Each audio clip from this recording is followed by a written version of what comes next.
The topic we want to massage today, and I call it massage because it's not going to be a race. It's a bit, I would say,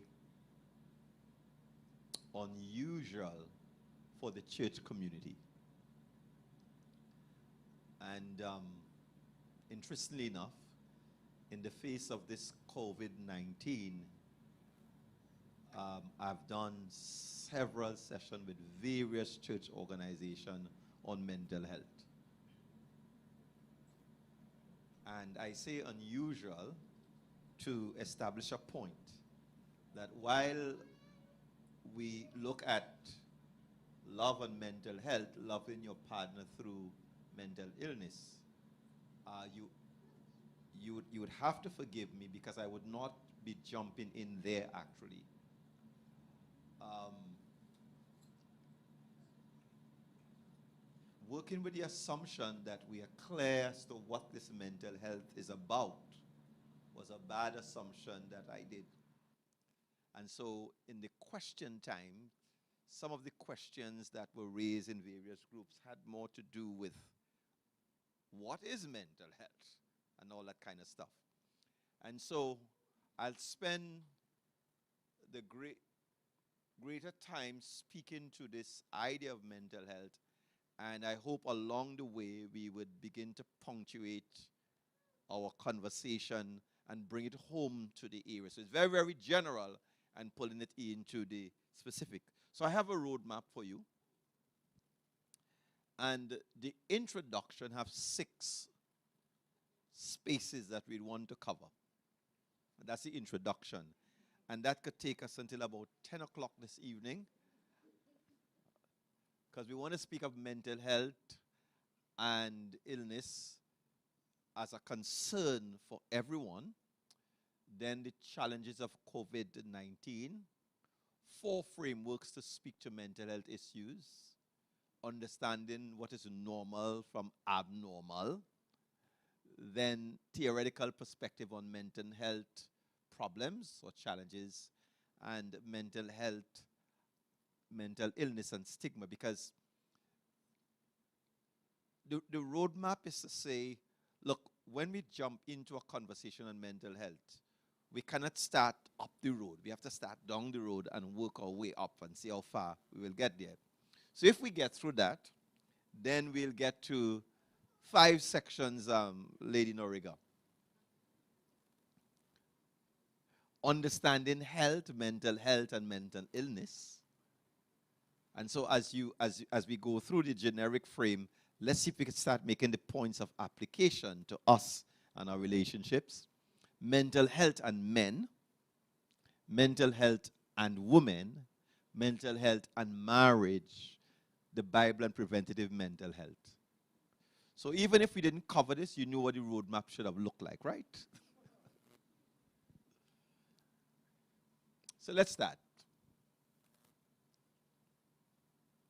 Councillor Tracy Davidson of the current regime cited actually the World Health Organization and sometime last year at World Health Awareness or Mental Health Awareness Day. And she says, you know, we never think it could be us. However, nearly everyone knows of someone who has been challenged by mental health, and some people actually suffer silently. In fact, in the World Health Organization, 1 in 4 persons globally suffers from mental health challenges. 1 in 4. So keep this in mind. Some people start looking around and counting. So 1, 2, 3, 4.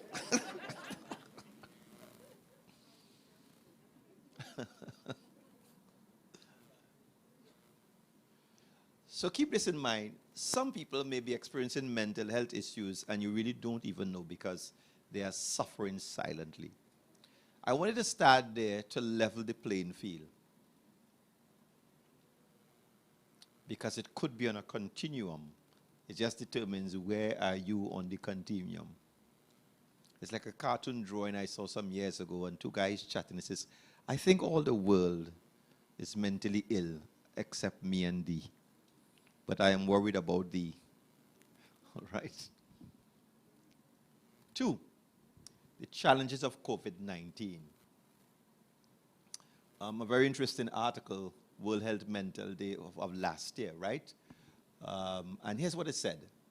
This year's World Mental Health Day, October 10th, comes at a time when our daily lives have been changed considerably.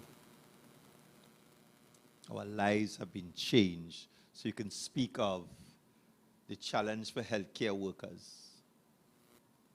And these healthcare workers have to go back home to their husbands and wives. So when you begin to talk about marriage and family, You can think in terms of students adapting to different classes, teachers, friends, the anxiety. So the family and marriage is under extreme stress, and it's showing up. You can think of workers whose livelihoods are threatened. So the extreme stress have put a lot of people on the breadline, which has filtered back into the family and marriages. The vast number of people caught in poverty or in a fragile humanitarian setting, and there's no protection again from the virus. And for people with mental health conditions, many experiences even greater social isolation than before. So if you think that your spouse had some mental health challenges, guess what? This current reality has exasperated it. Or if you think you have, that is the context in which we're doing it. And this is to say nothing of managing grief, of losing a loved one, sometimes being able to actually say goodbye. And so the topic is very relevant because globally there is the concern of mental health. Anand Budram from the Caribbean Voice wrote a very interesting article speaking to why the coronavirus is triggering mental health issues. And there's a whole heap inside there. There's panic, there's uncertainty, there's stress, depression, helplessness, frustration, disconnection, significant adjustment, isolation, mood swings, inability to relax, feeling of overwhelm, grief, loss of autonomy, suicidal thoughts, boredom, confinement, and the list goes on. So marriage and family is located actually within that particular global context. Intro number 3, 4 frameworks to speak to mental health issues. So when I think of the catchment, the first is those who are patients. So the patient actually is the first category of persons who have been diagnosed and in treatment. So I may have a spouse who have already been diagnosed and in treatment. So that is a category that you almost have to speak to, all the categories actually, with its own framework of intentionality. What I'm saying is that one size doesn't fit all. So even to do a session like this, it is as broad and as wide as you can get it, quite frankly. We're gone? Right.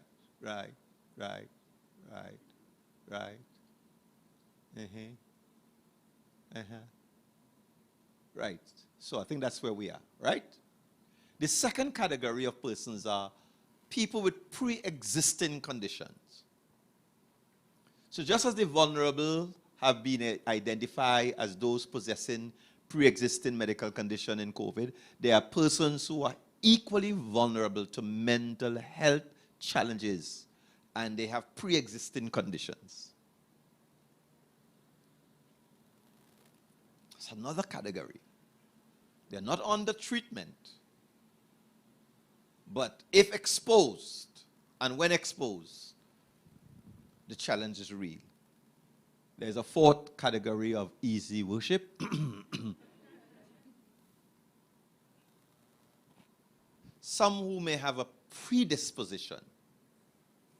So it's not existing, but it's a predisposition. So this third category of person may have a predisposition to mental health issues. And given the stressors, they also become vulnerable. And here we will talk about the vulnerable stress model in a short while. I'll pull it up.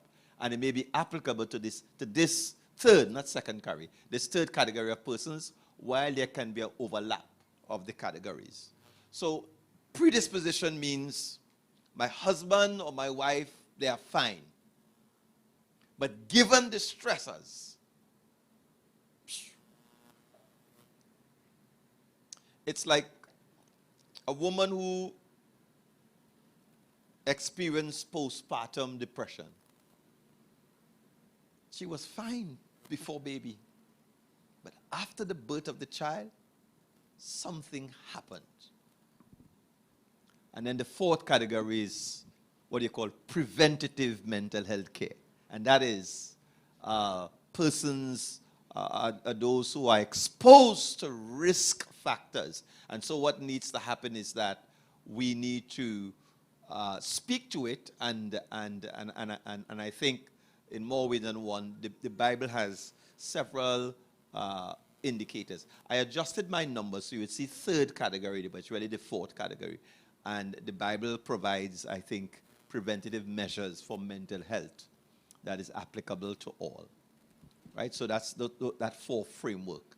And today again, we could take each one of them and spend the evening actually on them. You follow what I'm saying? We can speak of those who are patient. So you say, okay, my spouse is a patient, and we work with it. We could speak of predisposition and spend our time on that. We could speak of preventative and spend our time, and so on and so forth. So I mentioned the vulnerability stress model for those who have a predisposition, which is in this category, given the stressors. So marriage and family, we are under stress.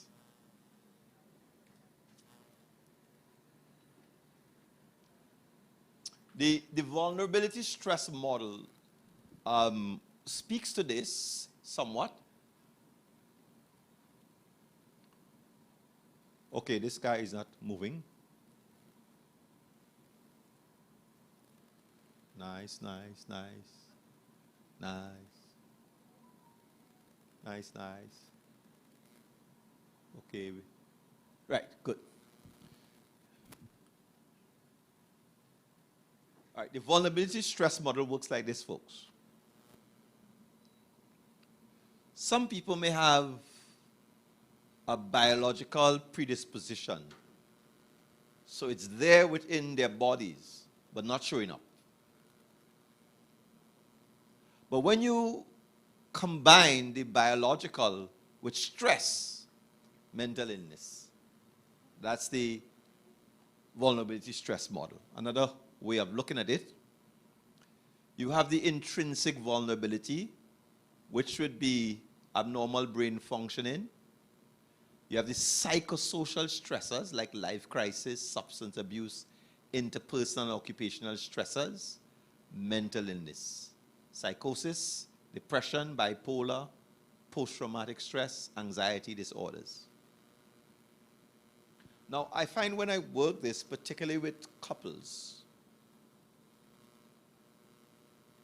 I try to speak to do not moralize mental health issues. What do I mean by that? All the time she good, all of a sudden, you're acting like you're trying to get pity.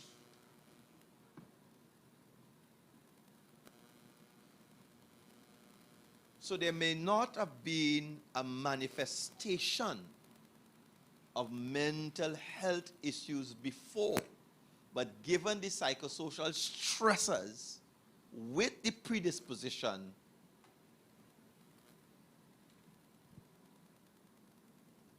another way of looking at it, so you have the genetic predisposition. It could be combined with childhood trauma, which makes a person vulnerable to mental disorders. Now, the minimal stress circumstances, the lower the probability, but the higher the probability when they are unable to cope. I was working through a book called The Haunted Marriage, The Haunted Marriage. This couple, the first 3 or 4 years, it was really exciting for them. And one day, husband came home and he saw his wife on the bed in the fetus position, all curled up. long and short of it,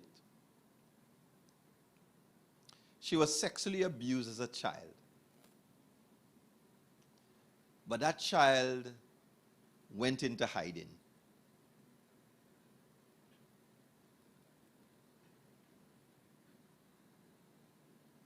And when the child felt safe and secured within the marriage, the child came out. And he just didn't know how to manage. What do I mean by that child? When there is trauma, childhood trauma, the way some people cope, they go into an elaborate levels of defense mechanisms just to survive, just to cope, just to manage. And we could go through a whole series of defense mechanisms.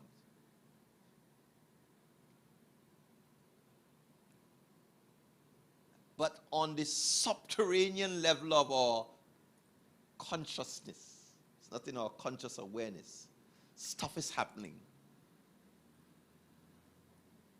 So sometimes you see a spouse manifesting certain behaviors and they are telling you they cannot put their finger on it. And it could be true. But given certain conditions. So many years ago, this young couple came for premarital. But this is how the young man introduced his fiancée. Fix she for me? I said, excuse me? He said, fix she, because I don't think I could survive. Now, the young woman in question, she had in her childhood a series of abandonment themes, not wanted by her mother, dumped here, and then dumped here, and then dumped there, and then dumped there. And by her teens, she decided that nobody cared for her. She had to take care of herself.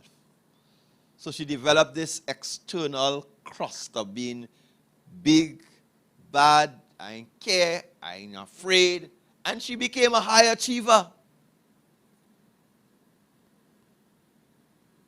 He met the high achiever and fell in love with the high achiever. But remember, that was a mask to hide themes of abandonment.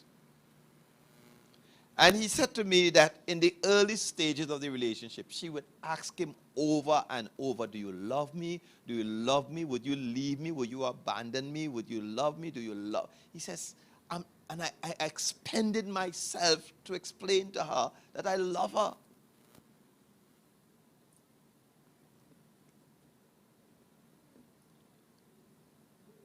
So she let that big, hard external cross down.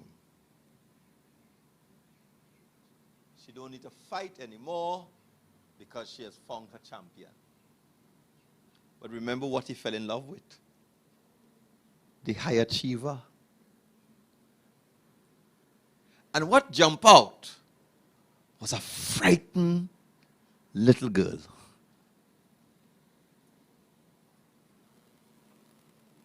That's how trauma works. So, he said it all started one day where he told her he was coming home, because they were living together, unmarried, but they were living together, and he was coming home immediately after work, but he got some delayed.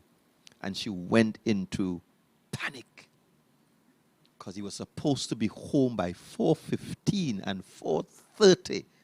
Obviously, he has abandoned me. And she called him, call. Where are you? Call.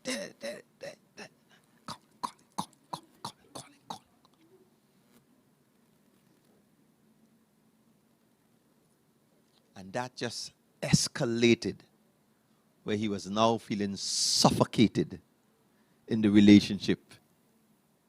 And where is that strong achiever?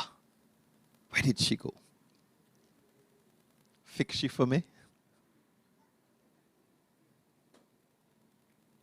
So when I say do not moralize it, you can say, well, she planned that, or she was on games, or she's a manipulator, or she's a this and she's a that, and we could that frightened child, vulnerability. So under given conditions. So what was the stressor? He said to her that he's thinking of putting off the wedding so that he wants to finish a course of studies, so he needs to be away for 1 year. He need to be away. Now, think of how that would fit into her psychic. One, my safety net of the marriage you're putting off. And two, you're going to my what? Migrate. He says, no, I'm coming back. Well, he broke the relationship because he was suffocating. He hopped on a plane without her knowledge, and he left. He said he can't marry that woman. By the time you look around in the U.S., she was present. She got a plane, and she found him. That's what we're talking about? But what is that here? That's what we're talking about? What do you mean by that? Let me hear that. He actually hopped a plane and came back. And as you look around in Piaco, she was there.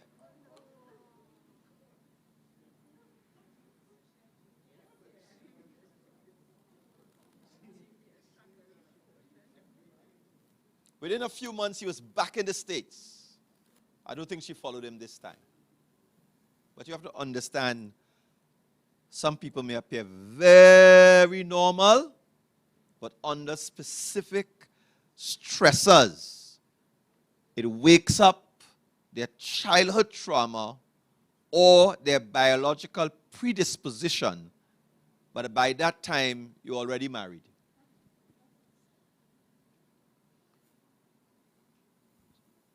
So some of the vulnerability factors, your genetics, biological, psychological, previous learning, low social support, combine that with the stressors, economic adversity, environmental trauma, interpersonal stress, occupational setbacks, and boom, you have psychological disorders.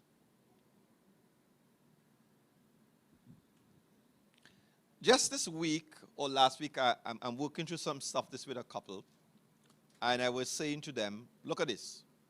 Marriage in itself is stressful. Correct? Those of you who think you're going to get there and have some diplomatic immunity from stress, wake up and smell the coffee. Marriage and adjustmentation have its own stress. And so, what marriage does, it pulls on our coping skills, our ability to navigate conflict, difficulties, disappointment. So if in my wiring, I have a predisposition to crack under pressure, then that is what happens. So types of stressors, I'm still in the introduction. Some people have biological, psychological, social, cultural, environmental. Our task really is to reduce stressors and vulnerability across all of these categories. And then we begin to speak to the mental health issues. But here's the interesting thing. Stressors could be events, but stressors could also be people. Ay, ay, ay. You see, when the stressor is an event, you can manipulate and move out of. So, for example, I may be working in a very stressful job, the demanding hours. So I change the job and I rearrange that. But what if my spouse is the stressor?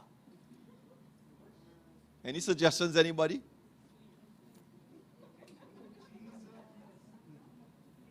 Anybody home? I need some feedback here. Can we talk about mental health and your spouse? The Bible says go on the rooftop. As if your house have a roof. Because you're telling the man fix it so long. This idea that my home is my castle. Think of it for a while. It's a place I should try to retreat.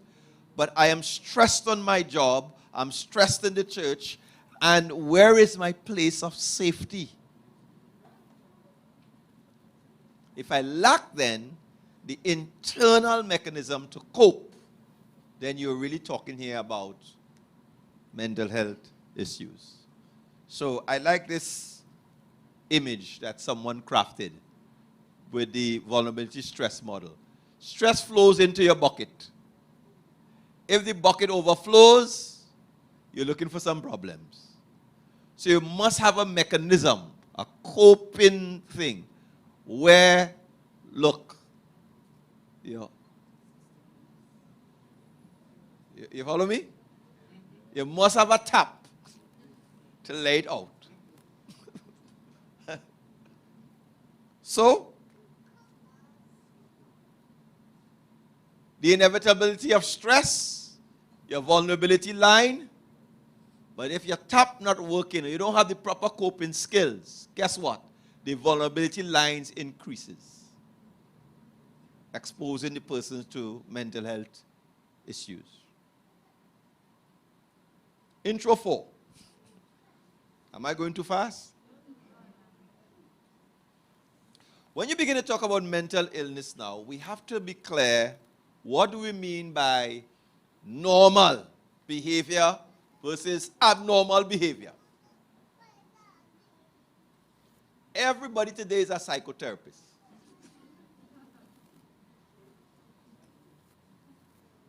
And it's now fashionable for our young people to even wear jerseys and on their pants, I am bipolar. It's fashionable. Are you OCD? Yes, I OCD. Only leave me alone. It's like a label now that people are celebrating.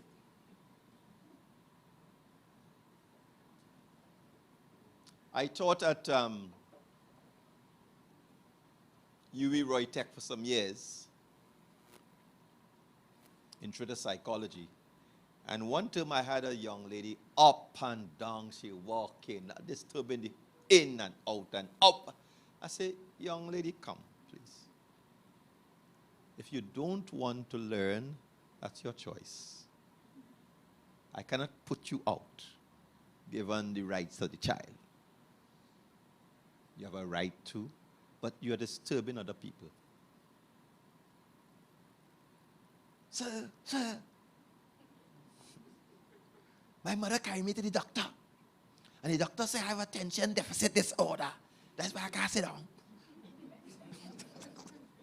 So she have a label now. You know, Steve Harvey some time ago said he had ADHD and his father beat it out of him in 20 minutes. So I said, Mom, I'm not here to discredit whether you have ADHD or if a doctor said, but if you continue like this, you will fail the course. And she failed. She had to repeat the following term, and her ADHD was cured. She passed. She sat down still. I said, I wonder weight gone. You see? So this idea of normal or abnormal must not be left to our own whims and fancies. We look at our spouse and say, are you kind of abnormal, you know? Or you look at your wife and say, she ain't right in she head, you know, something not adding up upstairs there, that elevator in going up to the 12th floor. And we have all of this stuff. Right? So from a scientific, psychiatric, psychological framework, There are indicators for normalcy or abnormalcy. All right? So as I assess who and what I am living with, you're free to say, All right? So when we talk about normal, what we look for in our domain is, does a person have an appropriate perception of reality? As I said, we can spend a whole day with that. What does that really mean? If your spouse hearing and seeing things that nobody else hearing and seeing, we start to get concerned. And if to bring it home here, I find that this shows up a lot in conversations. You could be in a conversation with your husband and your wife, and they're repeating that thing. And you're tempted now to walk with a recorder. I say that. And it's just kind of, and it's a no-win situation because it seemed to be, this, you saw that? You heard that? So they operate in a reality that is not objectively grounded. And this is on a continuum, on the extreme end to the lower end. Two, we assess normal in terms of a person's ability to exercise voluntary control over their behavior. That is what is framed in psychology. So people who are impulsive, out of control, you have to stop and ask, okay, what is happening here? It is assumed that through our socialization, we know how to self-regulate. How we speak, how we relate, we're not compulsive, we're not impulsive. Whenever you see that, you begin to wonder whether there is some psychotic drugs present in the person's system, or if something is not connected. So there are social cues that says self-regulate. And when it's not present, and I cannot exercise voluntary control over my behavior, let me give you a couple examples. This is the first time you know me, right? First time. And here's how I introduce myself. Hello, I am Don Hamilton. My mother's name is Sylvia Jofield. We live in Tunapuna. And when I was a child, I got beaten. And then my brother's name was George, an uncle. And my father's name is Carlton. And Carlton left my mother left Carlton. And immediately you begin to say, wait.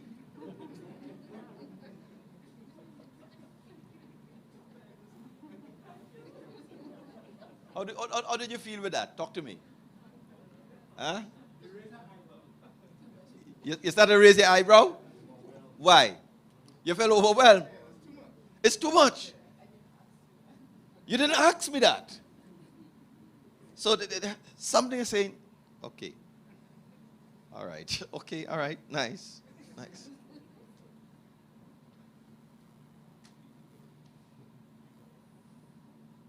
Could I exercise voluntary control over my speech? Could I exercise voluntary control over my behavior? Do I understand social distance? Not in the sense of COVID. You follow me? You say like, what's happening? Come, Jane, daughter, come. I met her this today. Right? So I'm going to use her. I don't know you, right? Correct? First time I've seen Goldilocks. First time. So, Goldilocks, we are in a taxi. Sit down. You're in a taxi, right? Now, look at this. I got in the taxi and I see Goldilocks. And look at me now. What are you going to do? You can't go far, because you'll be out the car. What do? What you do? Give me the elbow now, girl. You're too polite. Sit down. Thank you. You understand? Because you don't.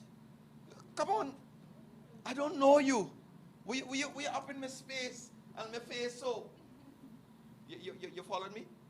So we assume when you go in a taxi and a thing, you could control yourself, control your body action, control space, and so on. And when you find that, look, my mother years ago, she went into Port of Spain, and mom came back with a black eye.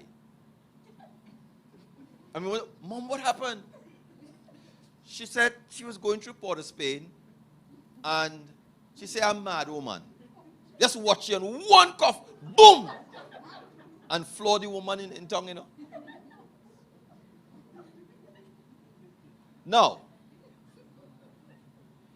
if I reciprocate that cough, guess what I would say? You are sane, and you should be able to do what? Control yourself. So the person who's not well, they have freedom to cough down my mother. So if you find your spouse erratic, irrational, cannot control themselves, speech, behavior, and so on, it just really it creates instability. Number 3, we assess normalcy in terms of a person's self-acceptance and self-esteem. Now, self-acceptance and self-esteem goes like a bar door. You're church people. You wouldn't understand bar door, right? It swings in both directions. If it's too high, it is abnormal. If it's too low, it's abnormal.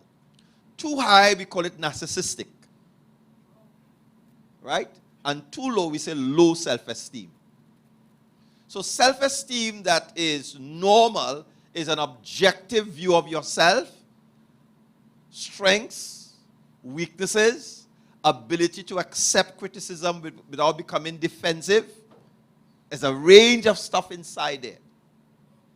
With a low self-esteem, you may have things like cutting, suicide, self-rejection, self-loathing, because something is not right.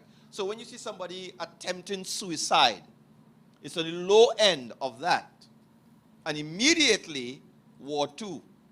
Immediately, St. Anne's. Because it's treated as a psychiatry, because it's unnatural to self-mutilate. Cutting, banging of the head. I don't like me. But to swing the other direction, oh gosh, I eat the best thing after sliced bread. And you come in and this room is too small for you. Because everybody's supposed to be genuflexing when I come in. And there are some single brothers who believe all the sisters are supposed to be in love with them. You understand? And they come talking up in your face like they're dentists. Move now, man. So people who are self-absorbed demonstrate that they have a personality disorder. Number 4, psychologically, abnormal is assessed in terms of how you do relationships. Do you have the ability to form affectionate relationship? Now, flowing from 3, you discover people with low self-esteem or high self-esteem, too high, that is, they are unable to connect in community, connect with people. They are loners. Yes? I just want to go back a bit. Is narcissism a disorder or is it just a fancy? No, it's a disorder. So you can have papers that bring on. Yes. The Bible of psychiatry is DSM. The Diagnostic Statistical Manual of Mental Health Disorders.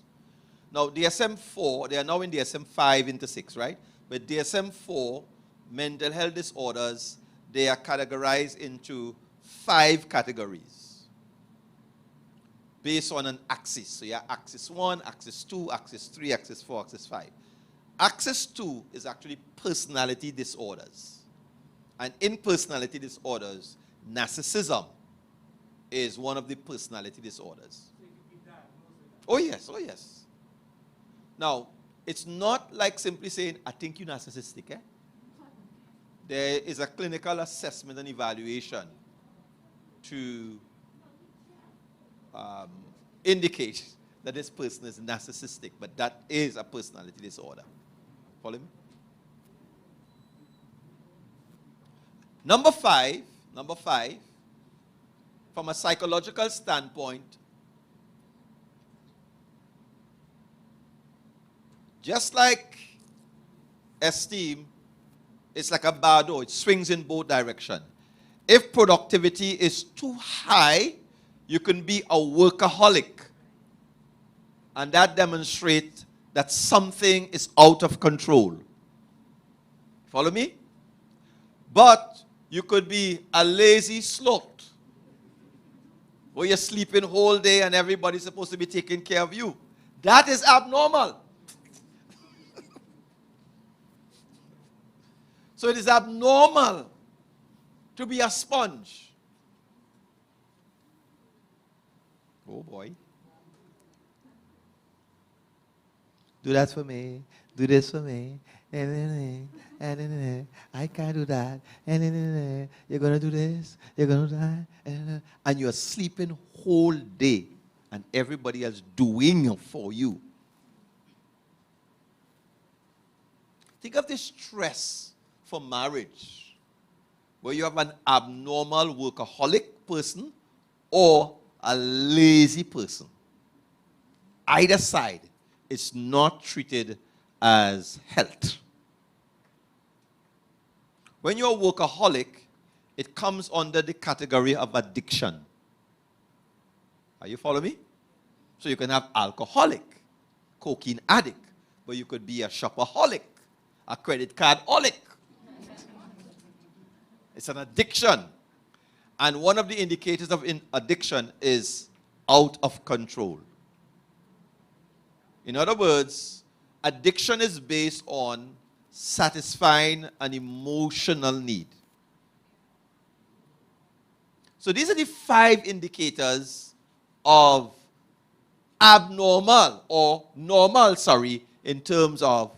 So let's look at abnormal. When psychology or psychiatrists speak to the area of abnormality, you can speak of, is the person deviating from the cultural norms? Now, we're not talking about being necessarily eccentric, but when you're way off the chart, it's treated as abnormal culturally. Okay? But some people are on the edge, And you start to say, what's happening here? When I was at the Western School of Theology some years ago, many years ago actually, we had a dinner, just end of year dinner. And one of the students' girlfriend came to the dinner, and when she stepped into the dinner, what is happening here? She came with a sash band, like when they have Miss World, with her name written.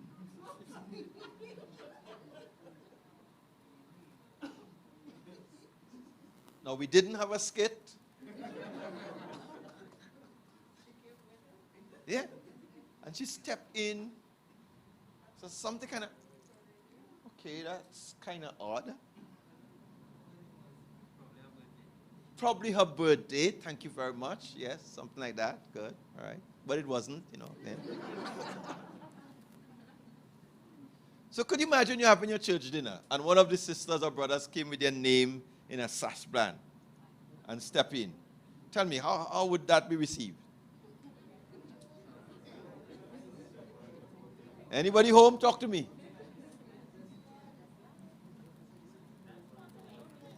That's the outfit. Nice, nice, nice, nice, nice. Okay. So that's why some people may be on the edge and maybe, you know. So the point being, every culture have its norms, okay, of how we should dress, how we should behave. But whenever you see someone pushing the envelope, like I saw this woman in St. James. She had on a tall rubber boots up to her knee. Sun hot, real hot. Okay. Something that looks like a fur coat. You understand what I'm saying? And yes, she had on makeup, but not coordinated. See? You understand what I'm saying? Deviation. Sometimes people are not mentally okay. They are well dressed in a suit, but on the road, on the pavement. And you say, okay, is that the place where you wear a suit? You see? So you look at some of those things. Deviation from the statistical norms is also considered abnormal. This may not be abnormal in a psychological sense, but it's treated statistically. So the average door height is actually 80. Okay? So you buy a 32 by 80 or 36 by 80, because that's the average door height. You measure that one, it will look like 80. But when you see a guy 9 feet, and he come in, that would be statistically abnormal. Are you following me? When you see someone 900 pounds and they have to take a crane to lift them out of their house, you say, okay. Or someone extreme dwarfism is treated statistically normal. Now, as I said, this may not be psychologically abnormal. However, because of the statistical abnormality, it creates societal pressure that might affect the person's normal functioning.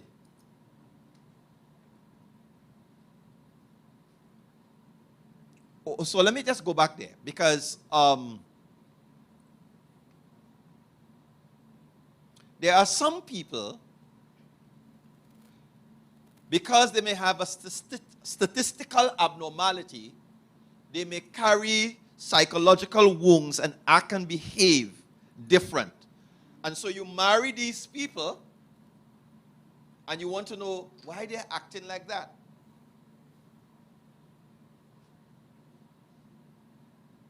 They don't want to go here, they don't want to go there, they don't want to do this, they don't want to do that, because they probably were teased. And it's affected, if you go back to normalcy, their esteem, their self-love. See? And that's where the statistical abnormality thing. Number 3,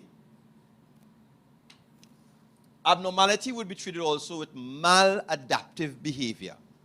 Maladaptive behavior. And that has a range: oppositional, defiant,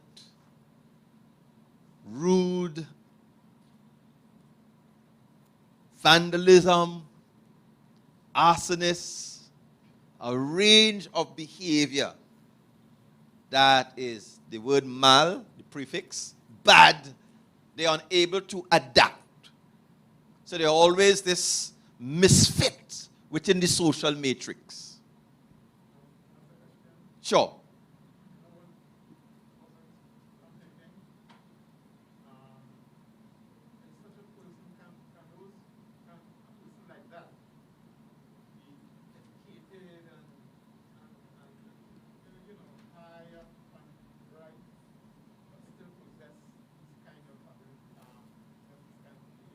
The question is raised, could such a person be educated high up and still possess such a behavior? Oh gosh, don't call nobody name. Somebody blowing a trumpet. Oh yes, what happens is that there are some maladaptive abnormality. If not treated, we find reason to justify and rationalize it. But how do you explain 135 million people, thinking along that line? Are they all Are we all what? misfits? No, you could have the cult. When you study, for example, the formation of society, there is a theory called personality configuration, where you may have a dominant personality that could actually shape the minds of people. And secondly, the vulnerability stress model must not be lost, because below the radar, there's a lot of unwell people. They're just waiting for somebody to champion their ill health. You'll be amazed. You go back to 1978, close to 1,000 persons under Jim Jones committed mass suicide. So I'm saying you have the cultic allegiance that sometimes happens to people. Number 4, personal distress is also treated as, and the managing actually of personal distress is treated as an abnormality. So when people begin to be exposed to life's challenges and they're unable to cope, some turn to drugs, some turn to suicide or self-harm, some go into chronic depression. You see? Abnormal. So that's the framework. I thought I wanted to include theoretical perspective on mental health problems, because whichever view you have would inform what kind of an intervention you're going to do. Because one of the questions normally asked, then how do you help such a person? What are you supposed to do? Well, it all depends on your theoretical perspective as to what it is. Now, interestingly enough, I have found the church have focused on one particular perspective and have not accepted others. And so when you do your intervention and it falls short, we ask ourselves, boy, what else we could do? So I have a husband, I have a wife, and they may be manifesting some abnormality. The question is why? And that's where the theoretical perspective come in, because each theory have their intervention strategy and approach. And so, perspective number 1, biological. This view is that the mental illness is caused by some disease, some brain disorder, some genetic, some dysfunctioning of the neurochemicals. And so the intervention there would be medication, drugs. And may I say, don't quote me, our system is bent on medication. You just need to go to a doctor and say, boo, he gave you anxiety pills. And sometimes, honestly, I feel it's a lazy approach. So while the drug may slow down your central nervous system, you may feel zone out, zombie out, depersonalized. You're calm, but you're not yourself. Now, I'm not knocking medication, because there are certain neurochemicals like serotonin, lower levels may cause depression. And so drugs are given accordingly. So you may have a view if it's biological, and that could only be determined if you subject yourself to the regime of being assessed and evaluated biologically. So I'm saying, okay, I'm seeing some mental health, something with my husband or my wife and so on, but they don't want to go to the doctor. So don't ask me, battery is gone, somebody's gone, he turned red. Right. So don't ask me how to get your spouse to the doctor. I don't have that answer. If it is a biological reason for the mental health issue. Are you following me, folks? That's one window. You can look at it. Number two, psychological. There are those who hold to the view that something has gone wrong with the mind. In other words, the mind is not functioning. Now, of course, there are those who are interactional and they say, okay, is it that the mind operates on the brain or the brain operates on the mind? What do you think? Is the mind an extension of the brain? Where is mind? You all want to talk about mental health, you know. Where is your mind? Is the mind the extension of the brain? So when we say, my mind tell me my point here, but is your mind here?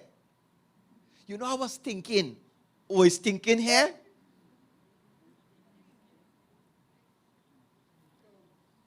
It's in the cloud.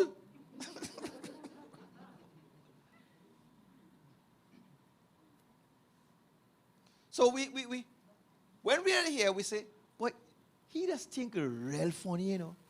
We come up with it just, you know, he weird, she weird, I don't know. She just think kinda. You need to go and sort out that head of yours, you know.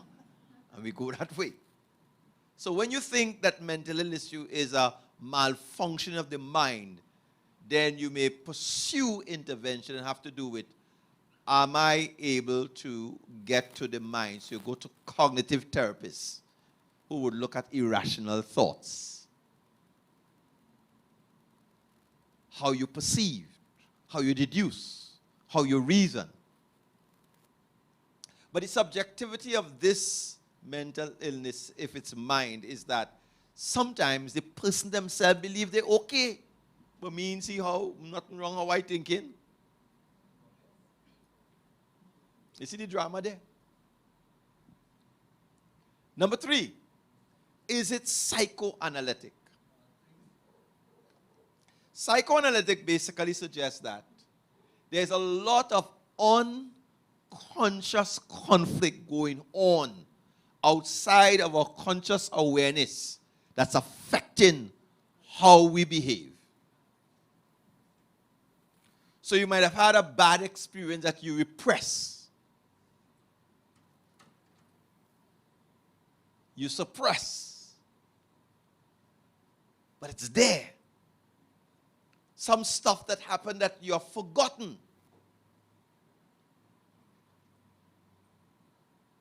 It's like a situation we had to manage. This young lady, an experience in her childhood that she actually forgotten or repressed, but it only showed up at honeymoon. As her husband touched her, it's as if a floodgate opened of her sexual abuse. And she attacked that brother so bad, he didn't know what hit him. So the psychoanalytic says mental health issues have to do with unresolved stuff that we are carrying in our subconscious mind. And so what happens there is that you may find someone in a marriage relationship overreacting. And the spouse wants to know what I did. But it's really not you. It's the psychic demons of the past. The unfinished business buried deep inside there. Number 4, some suggest that mental health issues is behavioral. In other words, it is a conditioned response. You learn it from somebody. Your mommy, your daddy, and so on. And so if it's conditioned, then we try to educate people to teach them how to be adaptive. So if you learn it, we will get you to unlearn it. Because it has to do in the environment. That's where it's at. Number 5, mental health is a cognitive problem. Your thinking, your appraisal, and your strategies for coping is the root of the disorder. Look at this. All snake bites. All snake kills people. Rational or irrational? Huh? Tell you that now if a snake come in this thing. Saying rational. Let a harmless snake come into this auditorium. Who's stopping to say if it's rational or irrational? Kill it, kill it, kill it, kill it, kill it. Look, you're going there, you're going there. And nobody coming back in this building until we see that snake dead. D-E-D, dead. You understand what I'm saying? So on a continuum, there are some irrational thoughts and behavior we have accepted as normal. And only when it begins to affect us and our relationship, we call it. But other than that, I have a good friend in Jamaica. He says, I don't understand my wife. He said, a little roach that's flying to the house, and she on top of the table. But a big man like me, she was stand up and quarrel with me.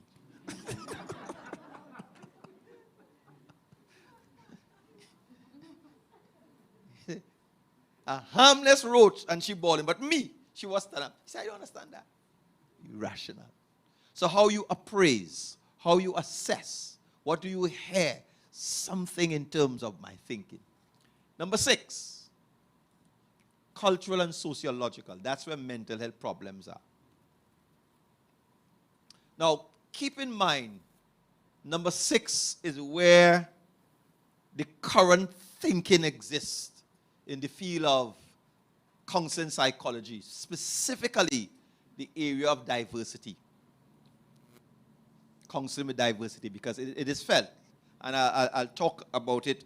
What time am I supposed to stop? It's now 6 o'clock. It depends on where we started. No, you'll have to tell me, because, you know, I showed you the roadmap, but realistically, I don't know if we'll get through the roadmap.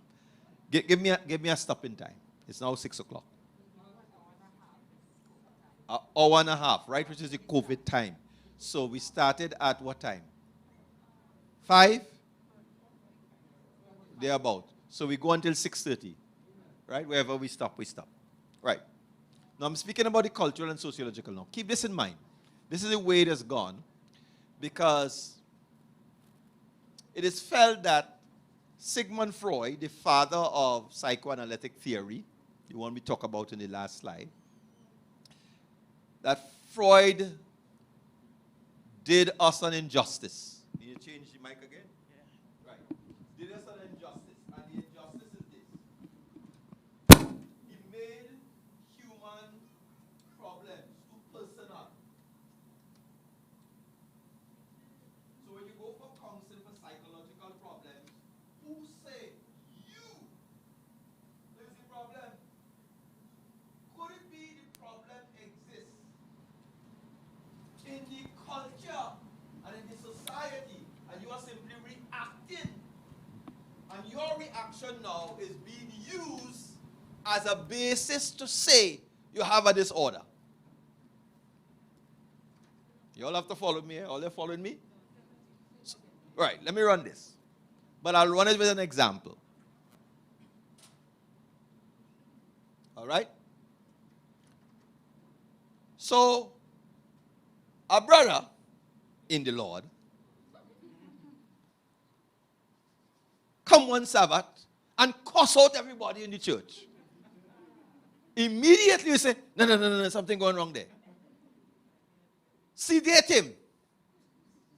Quiet him. Keep him down. Maladaptive behavior. Something in his past. Somebody hurt him. What this sociological or cultural perspective says, don't treat with him. Maybe the system was oppressing him. Oppression was going on. So it's not he need the counseling, you know. The church need the counseling. And when you react, you cannot then take my reaction as evidence against me. So this particular view says mental health behavior is not located in the individual, but in the context in which the individual find themselves. Now, we have bought into that, you know. I'll tell you how we have bought into that. So your husband or your wife getting your real thing, and you take. And you say, I go get on like a mad woman in this house just now, you know. Anyway, you know what I'm talking about? Yeah? I go run amok in here, you know. Now, hold on a while. If you get on like a madman or a mad woman, right?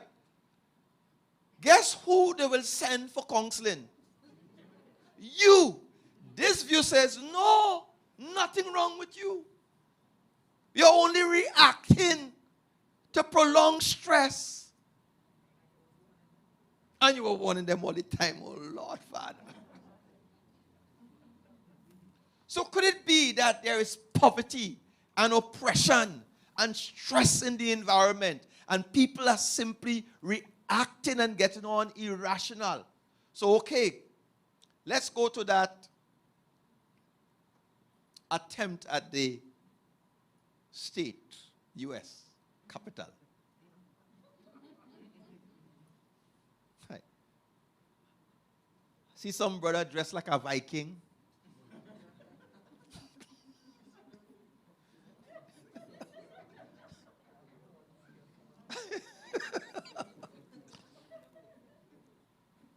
We may say abnormal, deviation from the cultural norm.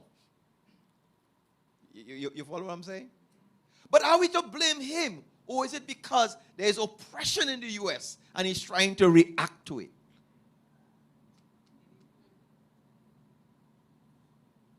So, some people are very concerned that have we pushed the mental health conversation too far away from personal responsibility and personal accountability? Because I could blame my wife, you know. I say, you see this marriage? If you see me.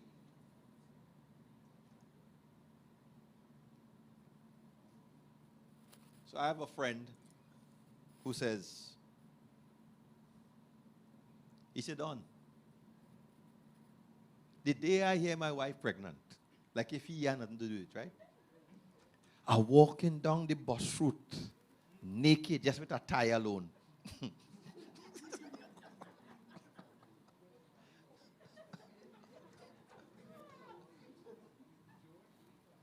Ay, ay, ay. And the final perspective is the spiritual. That when you see mental health issues, it have to do with, and it's situated with God, man's relationship with God and the devil. So you may have possession and oppression and all that kind of stuff. So it's a spiritual thing. So the church loves this lens. And so the intervention have to do with deliverance and prayer and Bible reading and da-da-da.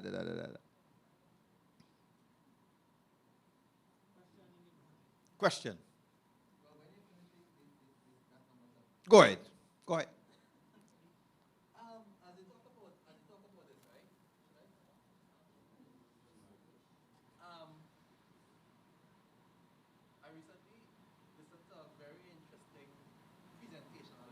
Right.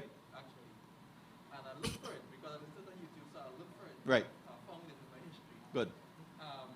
Gut bacteria and the mind. To fix your brain, fix your gut. Mm-hmm. It's speaking to an emerging. No. Pause. Go over what you said because you have some very interesting words used there.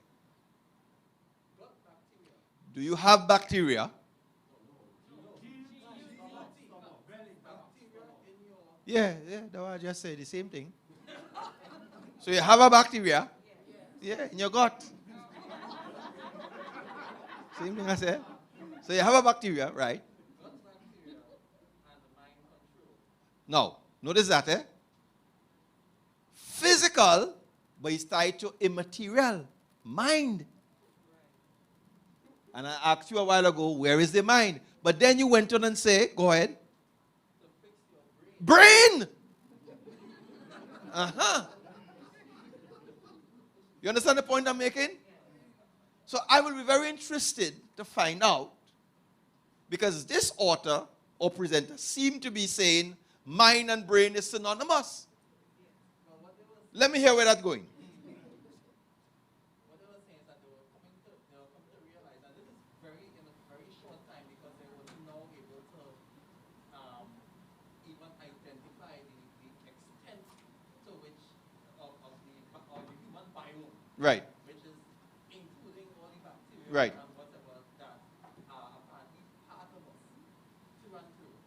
And in fact, getting to realize that a lot of things that we had as mental problems and these kind of things are heavily interactive with the composition of these bacteria. No, I followed all of that, But what I'm concerned about is that gut bacteria, mind, and brain. So is it that if I deal with the bacteria, it will affect my brain or my mind? Well, my question was just, what was your take? No. I asking you the question. You bring it. Interesting.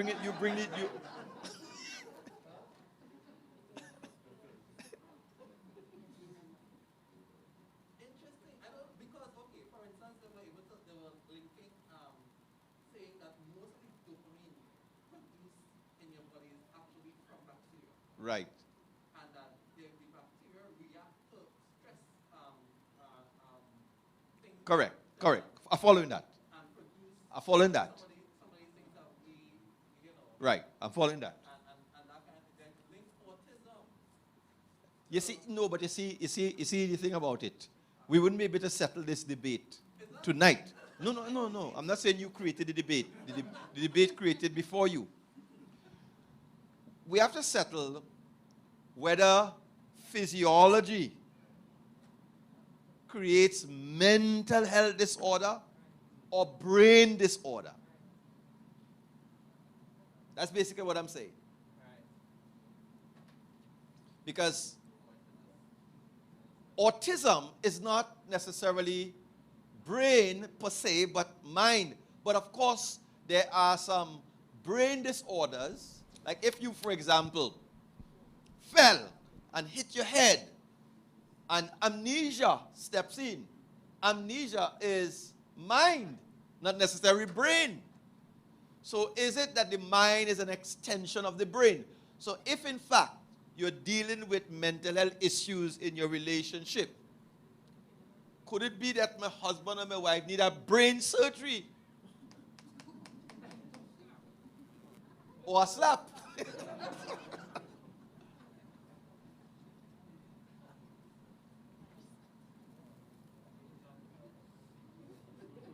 I'm still in the introduction and people gone. And I trust you could understand why it's necessary to lay the foundation. The biggest challenge then to deal with mental health disorder is discover stigma. That's why husband and wife, if they are mental health disorders, don't want it to be known, keep it under cover, because there's a lot of stigma. We still have not in our region elevated mental health or mental illness to the category of an illness. You can speak about, okay, I have heart issues, I have a lung issue, I have a gut issue, whatever. But whenever you begin to talk about mental health issue, oh gosh, put in your reverse gear. Because you have to watch he go trip anytime. And then there are some people who brandish their little certificate from St. Anthony. Don't think I from St. Anthony, I'm an outpatient. Don't play with me. It's part of the resume, no partner.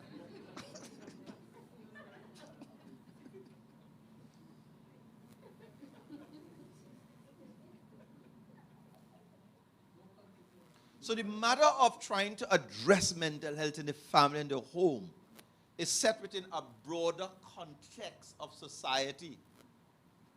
Worse yet, church, where I will not acknowledge it because of the implication. Tell you this, mental health issues tied to a lot of communal shame.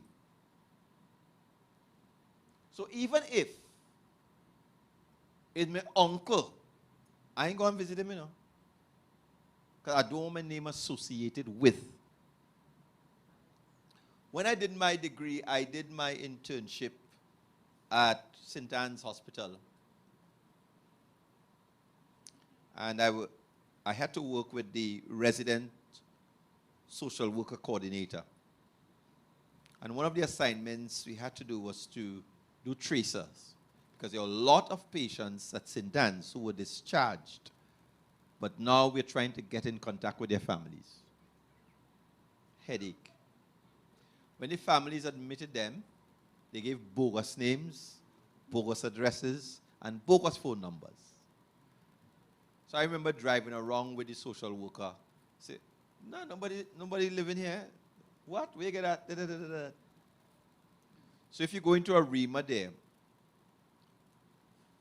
where they do the occupational rehabilitation center of St. Anne's. Anybody know in Arima there? Right. Is it Tumpuna Road or one of those right there? That's supposed to be like a holding bay to recycle people back into society. But there's a hotel there. Yes, big lawn in front. There are people who have been discharged from St. Anne years, but they live in there. Cannot find them. Because I don't want to identify with that. There are some things that once a label is placed upon you, society keeps it there for life.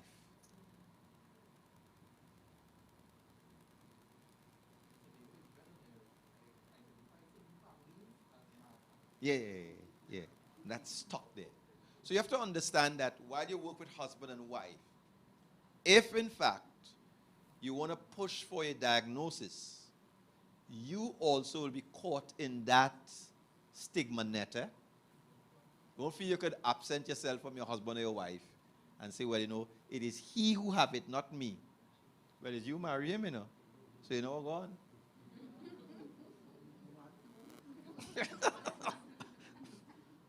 Understand?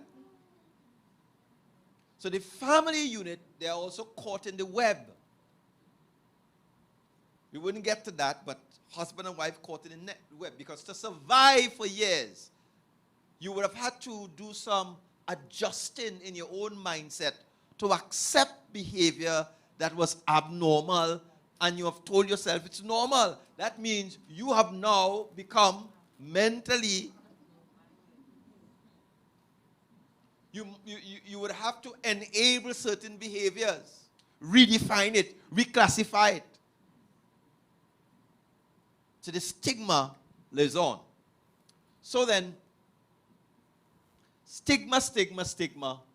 And some years ago, Mental Health Awareness Month really had to do with breaking the silence and breaking the stigma. So Luna Greenstein makes this point. Most people who live with mental health illness have at some point been blamed for their condition. They have been called names. Their symptoms have been referred to as a phase or something that they can control if they only tried. They have been illegally discriminated against with no justice. This is the unwieldy power that stigma holds. Stigma causes people to feel ashamed for something that they may have no control over. So, just to repeat it, we blame, we shame, names, affairs, just try harder. You have no control, fear of harm or instability. So I stay clear from you, because you could trip anytime. So mental health issues continue to exist in the family, in marriages, because a label has been placed. Geneva College says the stigma around mental health for Christians now. Mental health or mental is a sign of weakness. Can Christian be mentally ill? It's a sign of weakness. You should just surrender your thing to God and kapoof. It's just God's way of testing your faith. You're on trial. Your mental illness is punishment for your sins, obviously. Not just your sin, but the sins of your father and mother too. You are a disappointment to God and a bad example of Christianity. So you think I want to talk? Headline says the stigma, a lot of guys don't want to admit they have this problem. They still see depression as a sign of weakness.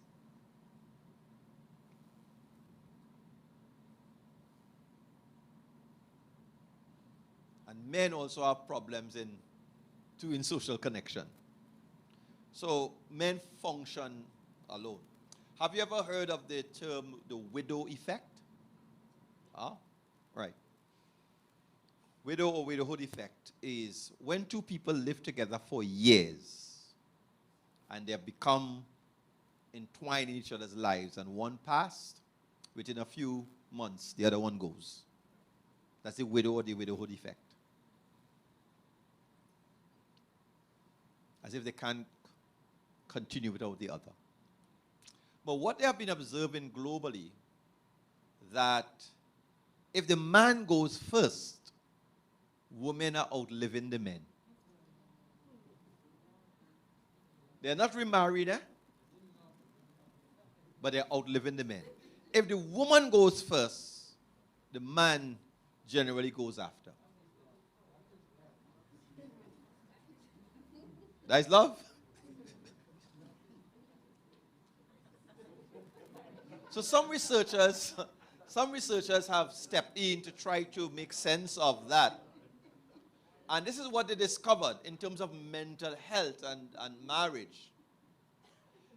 They have found that women are more relational than men. And it's actually contributed to their longevity. So they experience a death of their spouse, but they talk, they connect, they cry. You go to the man, I good man, I good, all right. And he dying.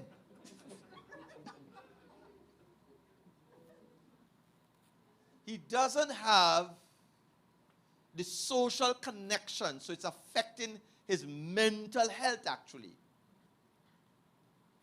And some men are homophobic, and so they are not allowed to have that kind of for your own well-being, preventative mental health care, because you plunge into depression, you can't come out. Some years ago, I was going through a space, and I thought there's this person, a guy, let me songboard him. And I say, hey, Hamilton, how you going, boy? I say, I need to talk, man. Here what I'm going through, boy. So. And he listened attentively. And he watched me and he said, you know how much runs Lara make, boy? And I kind of, I just bled emotionally. I show my tender parts to you, partner. And you know how much runs Lara make, boy? He don't.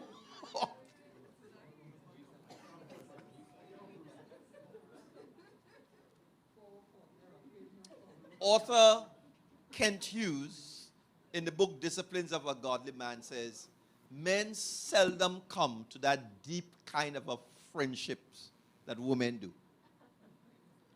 And so, in our pride, our ego, or we're macho, we are experiencing it. And I'll tell you this.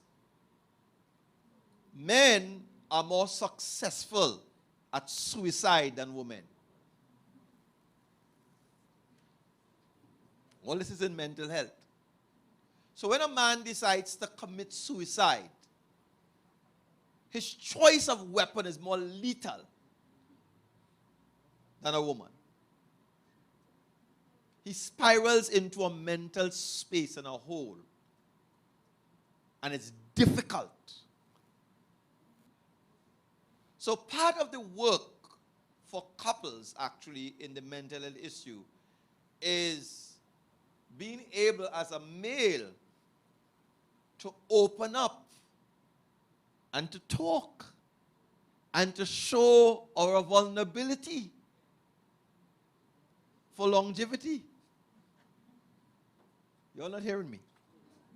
Ay, ay, ay. Talking about husband.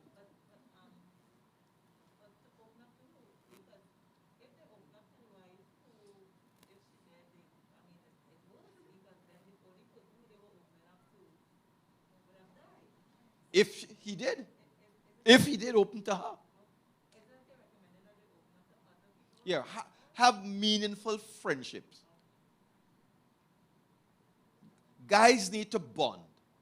And may I say this, part of the healing process of our own mental health is that, and I think we have lost this too. Sometimes a platonic friendship with somebody of the opposite sex can also provide the healing that we need. But we don't allow that. Don't allow that at all. We constantly say, I didn't hear that. I didn't hear that. I didn't hear you. I lost you there? All right, let me go over. Let me go over if you lost.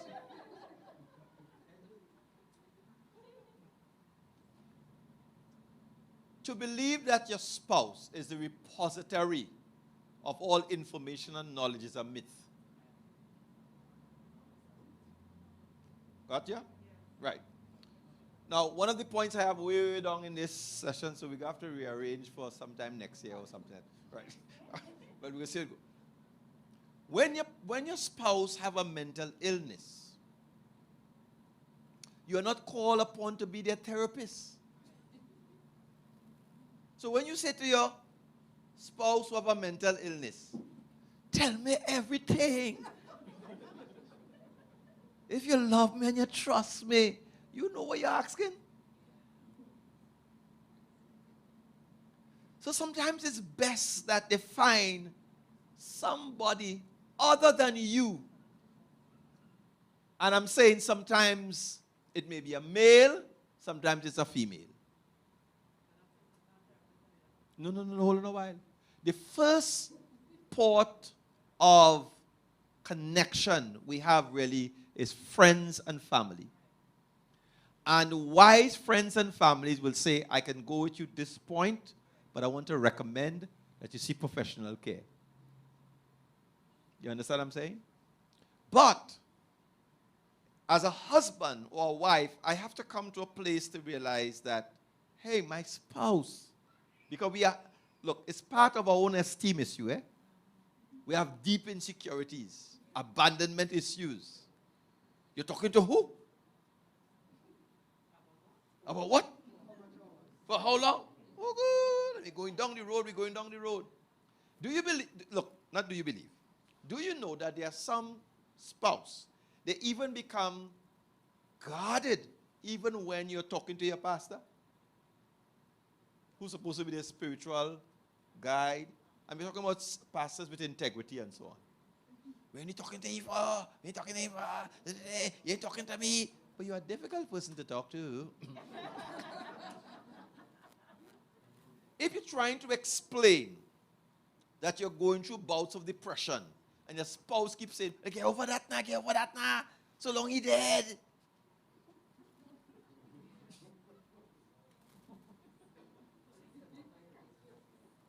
wonder if you follow what I'm saying.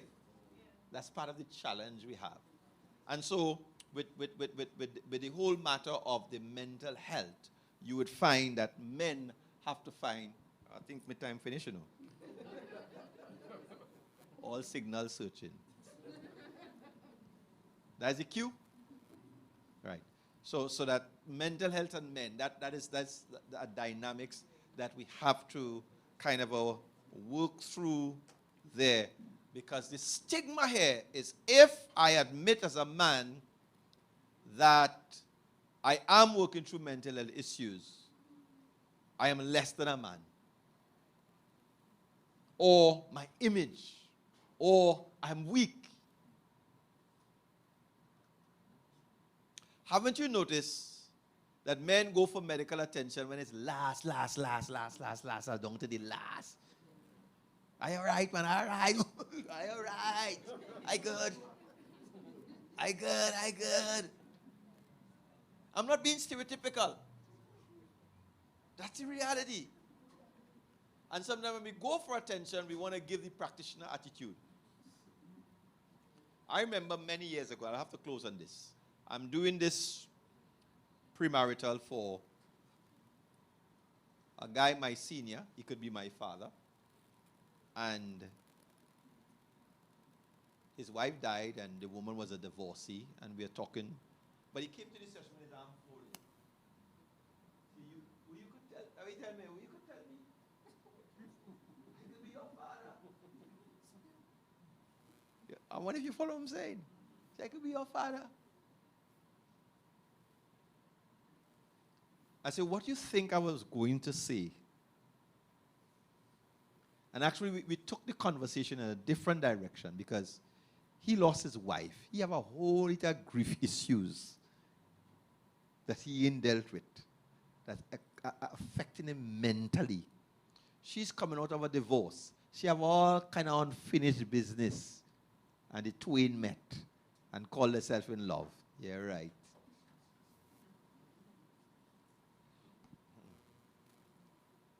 So how do we overcome the stigmatization? You have to get educated. Self-introspection. Ask yourself the question, if I have a mental illness, will I let others know? And ask yourself why. And the answers that we find really is the answer that's out there, that we sometimes dish out that same thing to others. 3, what about the media? We have to confront that. Every time you want to see a homicidal maniac, he's mentally ill. And generally it's Caucasian people shooting up the place. I don't know why. Or you watch a movie like, you guys watch movies? Yeah. Like Obsession with Beyonce. Anybody ever see that? Yes. The cat fight on the 2x4. Lifetime movies is based on psychosis, delusional. You hire a secretary. She just come into the office. She believes that you're in love with her. Before you know it, she in your house, cutting out your wife picture from the wedding album and sticking in she own, lying down on the bed and having. That is mental illness. So the media portrays mental illness as homicidal and psychotic. And so that adds to the stigma. Feeding on Lifetime movies.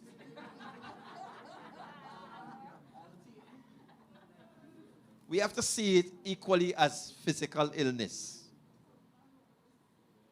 If we're going to deal with it. We are yet as a church community to challenge the stigma.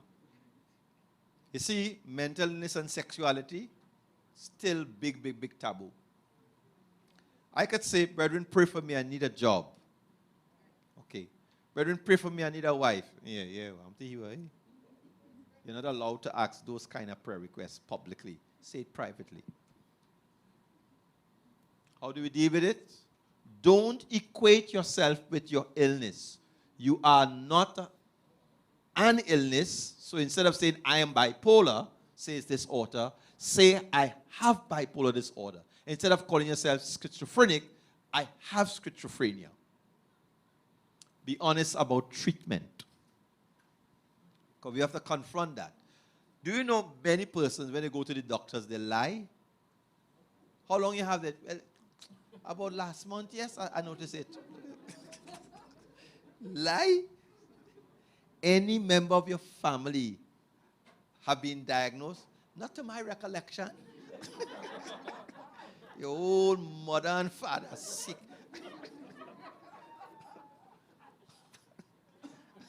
You have to be honest.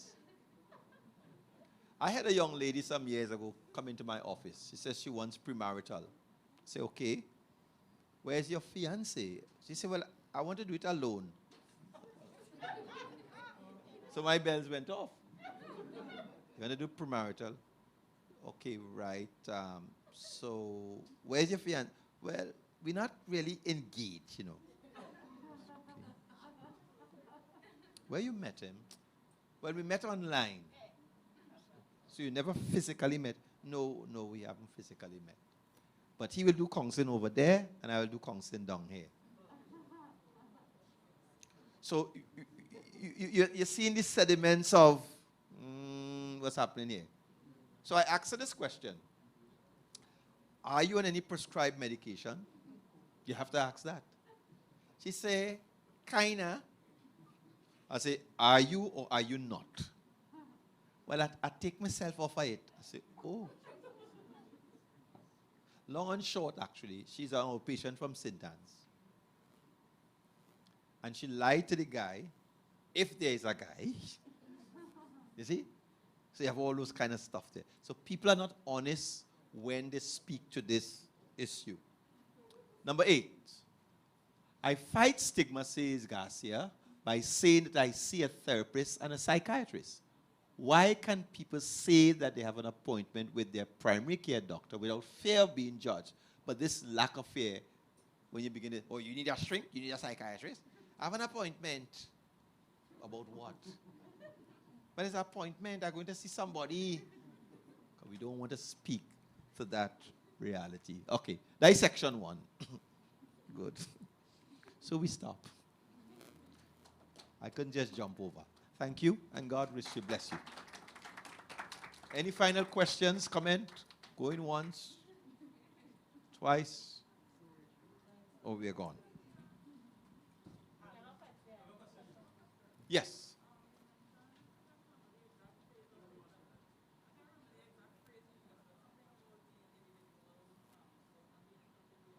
Yes, psychosis.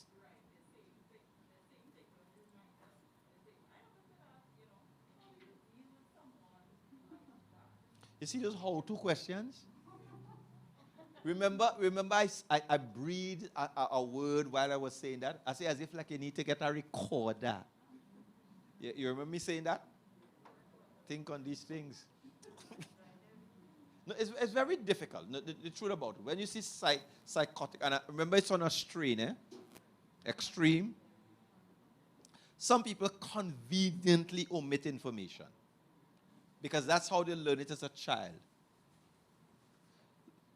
Like, look at this. Teenagers. Not all teenagers. Mommy, I could go outside and play? Yes, after you wash the wares. You see the after you wash the wares? We didn't hear that, you know. We just say go outside and play. So that is called selective listening. So some people, they have no mental health disorder. They have practiced selective listening, hearing what they want to hear. Now, personally, what I have done, I have chosen to document conversations. It's a lot of work. Yeah.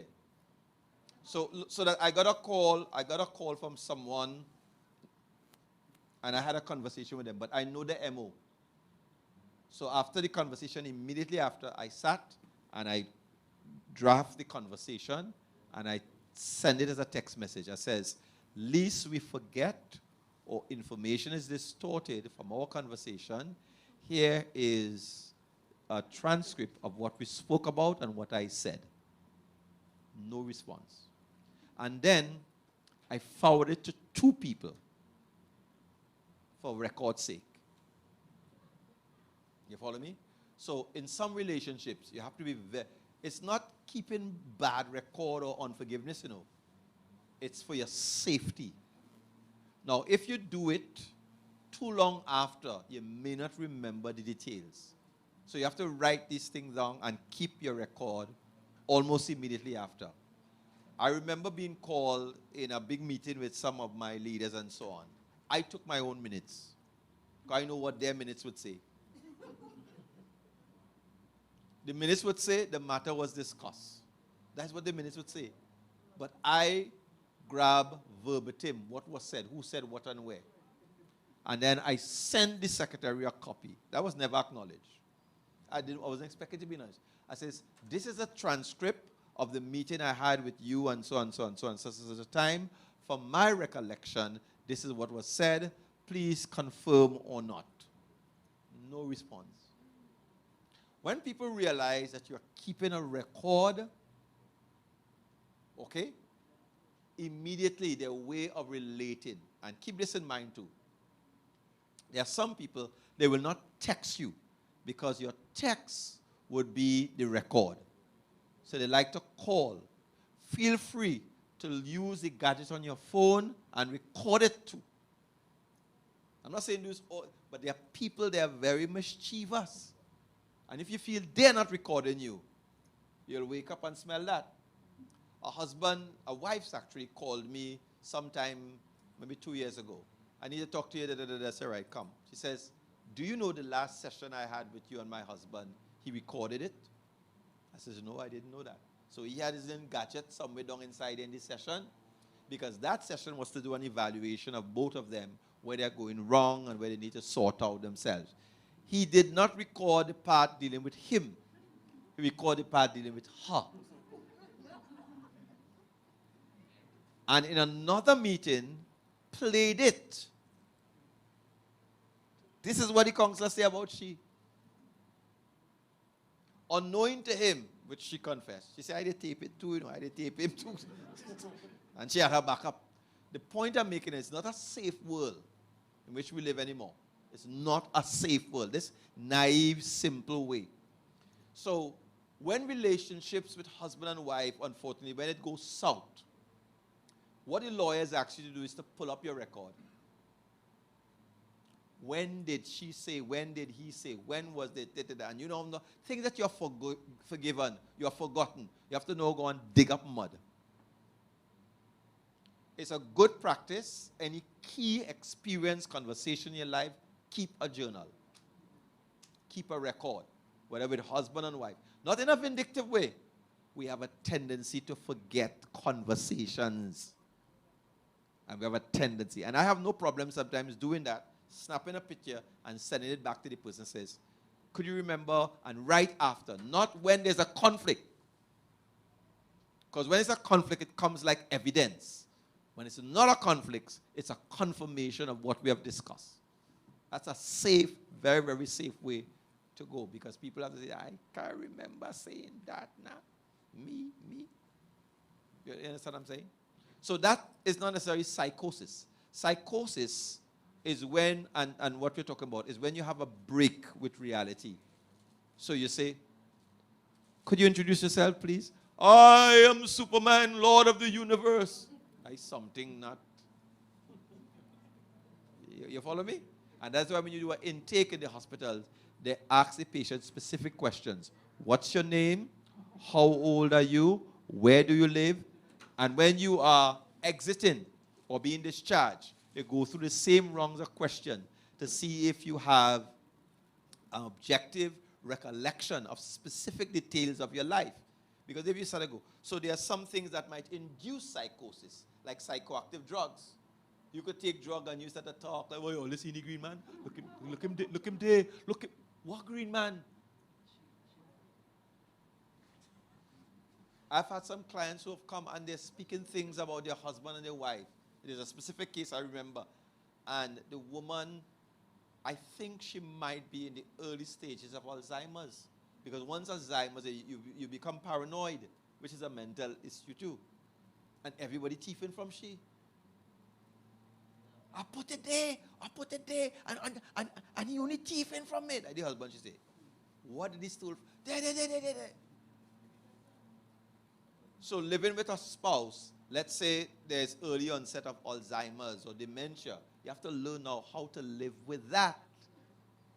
That's another dimension of conversation that you think. And then sometimes I've had to say to somebody, it's time to put your spouse in a home. Because as a caregiver, you're going to crash. Because if they're forgetting, they're leaving the fire on, they're walking out, and you can't sleep. It's painful, but it's necessary for them to be cared by somebody else for this mental kind of thing. Because you say, who's you again? What are you doing in my house? Next thing they see you as snake and they go to chop off your neck, you know. That has happened in marital relationships. Yeah, all right. Over to you, man.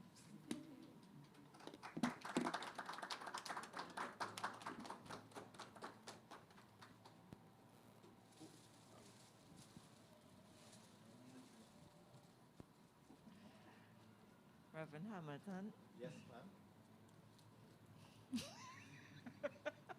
Thank you so much. I know everyone, we enjoyed ourselves, right? Not just enjoyment, but it was extremely educational. You know, I would be honest. Well, then I was like, seriously, Jared, mental health? That's what.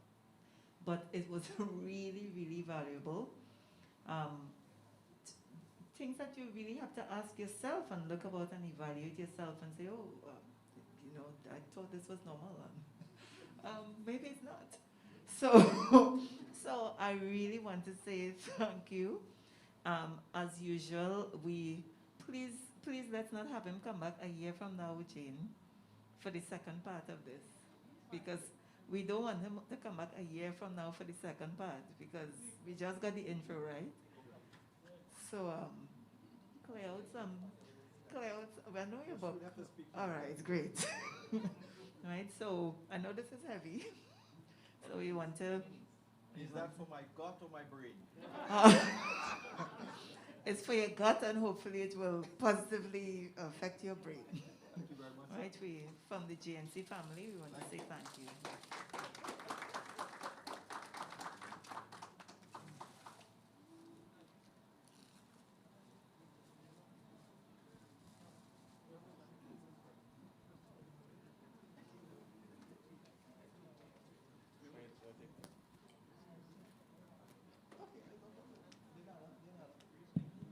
Okay, let's have prayer to close.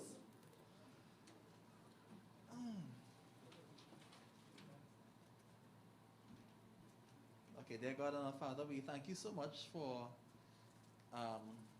firstly, for your Sabbath day today, and that we were able to have this very beneficial and educational session. We just pray that that as we go through life and as we realize even through these things that there are so many things to consider, that God, that we really do seek you out to guide us, recognizing that we really of ourselves are incapable. And so bless us to this end and help us that as we enter this week, that we are truly even blessings to others, I pray for Christ's sake. Amen. Okay, we have some refreshments we've prepared for you. So on your way out, you can pick up, you can stop.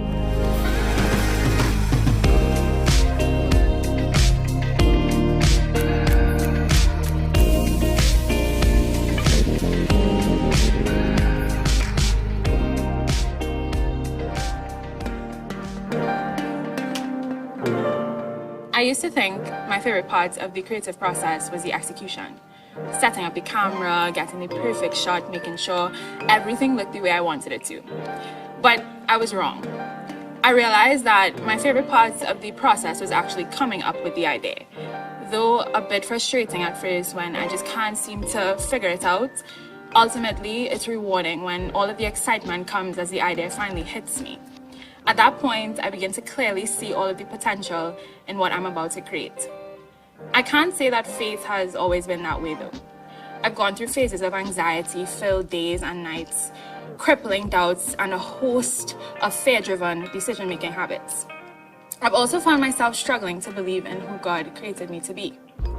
I was at the beach this week, and I looked around at all the things that I did not create. The waves, the trees, the birds, the clouds. And I marveled at a creator that always had the perfect idea. A creator that looked at a formless void earth and decided to create all of this. In that moment, I realized that I am also God's idea. When I have moments of doubt or fear, when I struggle to understand my own identity, I remind myself that God, the ultimate creative, in his infinite wisdom, also chose to create me.